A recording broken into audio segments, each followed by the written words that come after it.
다이어트, 체력 향상, 그리고 다치지 않고 오래 달릴 수 있는 건강한 몸, 생각만 해도 꼭 이루고 싶은 러닝 목표들이 있죠.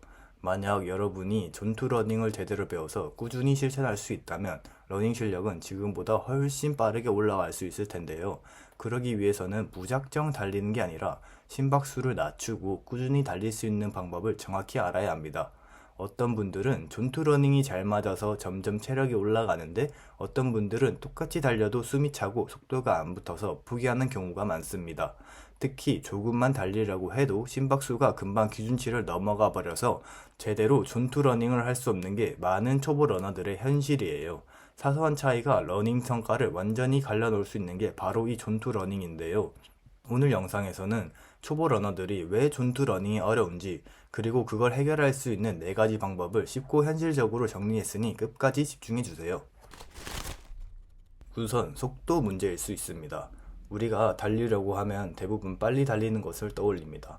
그래서 초보자가 천천히 뛴다고 해도 사실 이미 빠른 경우가 많습니다. 예를 들어 체육 시간엔 선생님이 준비 운동으로 운동장을 두세 바퀴 돌고 오라고 하잖아요. 그때 뛰던 그 정도의 페이스, 즉 러닝머신 7에서 8 정도의 속도로 달리면 본인은 충분히 천천히라고 생각하죠. 하지만 초보자 입장에서는 그 정도 속도로 전투 훈련은 이미 과한 속도입니다. 전투 구간에 머무르려면 정말 걷는 듯한 속도, 러닝머신으로 따졌을 때 9에서 10 정도까지 속도를 낮춰야 알맞습니다. 누가 봤을 때 저럴 거면 걷지 왜 뛰어? 이런 말이 나올 정도로 천천히 뛰어야 해요. 따라서 첫 번째 해결책은 내가 생각하는 천천히보다 훨씬 더 낮은 속도로 늦춰보는 것입니다. 속도를 최대한 늦췄는데도 여전히 심박수가 기준치에 맞지 않다면 최대 심박수 계산 방식 자체에 문제가 있을 수 있습니다. 대부분 220 빼기 나이 공식을 이용해서 최대 심박수를 계산합니다. 그리고 그 수치에서 60에서 70%를 전투 구간으로 잡죠. 하지만 이 방식은 단순히 나이만 가지고 계산하기 때문에 운동 경험, 체력 수준, 유전적 차이를 전혀 반영하지 못합니다. 그리고 실제 몸 상태와 전혀 맞지 않는 숫자가 나올 가능성이 높습니다. 그래서 필요한 게 직접 최대 심박수를 구한 뒤 카보넨 공식을 적용하는 방법입니다. 카보넨 공식은 단순히 나이만 보는 게 아니라 최대 심박수와 안정시 심박수를 함께 고려합니다. 즉, 내 몸의 기본 상태까지 반영해서 훨씬 더 개인화된 전투 구간을 계산할 수 있는 거죠.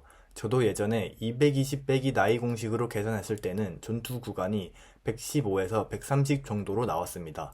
그런데 직접 최대 심박수를 테스트하고 안정시 심박수까지 반영해 카보넨 공식을 적용해보니 전투 구간이 훨씬 더 높게 나왔습니다.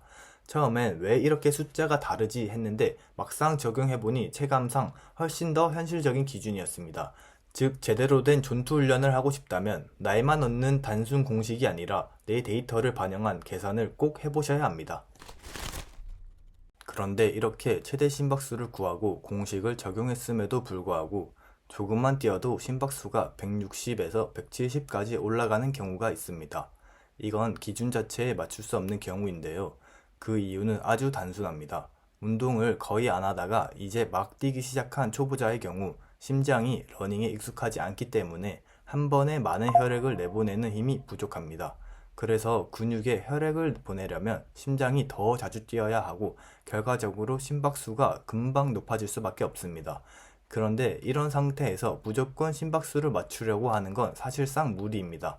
그래서 심박수 수치만 맹신하기보다는 체감 강도를 함께 보는 게 훨씬 현실적입니다. 예를 들어 달리다가 숨은 차지만 옆 사람이랑 두세 문장은 무리없이 대화할 수 있다. 이 정도라면 전투에 가까운 강도라고 볼 수 있습니다. 반대로 한 두 마디만 해도 숨이 차서 말을 이어가기 힘들다면 이미 존3 이상으로 올라간 겁니다. 이 기준은 굉장히 직관적이면서도 강력합니다. 왜냐하면 심박수는 날씨, 컨디션, 수면, 카페인 섭취 같은 작은 요인에도 쉽게 달라지지만 대화 가능 여부는 항상 내 몸의 상태를 그대로 반영하기 때문입니다. 즉, 체감 강도는 내 몸이 지금 전투에 머무르고 있는지 확인할 수 있는 가장 현실적이고 즉각적인 도구라는 거죠. 결국 중요한 건 숫자와 체감의 조합입니다. 공식적으로 계산한 전투 범위를 참고하되 실제로는 직접 달리면서 이 정도면 숨이 차긴 하지만 대화는 가능하다 라는 나만의 기준을 만들어야 합니다. 이렇게 찾은 구간을 스마트워치에 등록해두면 정말 편리합니다. 구간을 벗어나 속도가 빨라질 때마다 알람이 울리기 때문에 내 몸에 맞는 존투 페이스를 꾸준히 유지할 수 있습니다. 정리하면 이렇습니다. 먼저 내가 생각하는 것보다 훨씬 더 속도를 늦춰보는 게 필요합니다. 그 다음에는 최대 심박수를 직접 구해서 카보넨 공식을 적용해 보는 게 좋습니다. 또 심박수 숫자만 맹신하기보다는 숨은 차지만 대화가 가능한 정도의 체감 강도를 기준으로 삼으셔야 합니다. 마지막으로 이렇게 찾은 나만의 존투 구간을 스마트워치에 등록해서 꾸준히 그 안에서 달리면 됩니다. 이 네 가지를 실천하면 초보자도 점점 안정적인 존투 러닝을 이어갈 수 있습니다.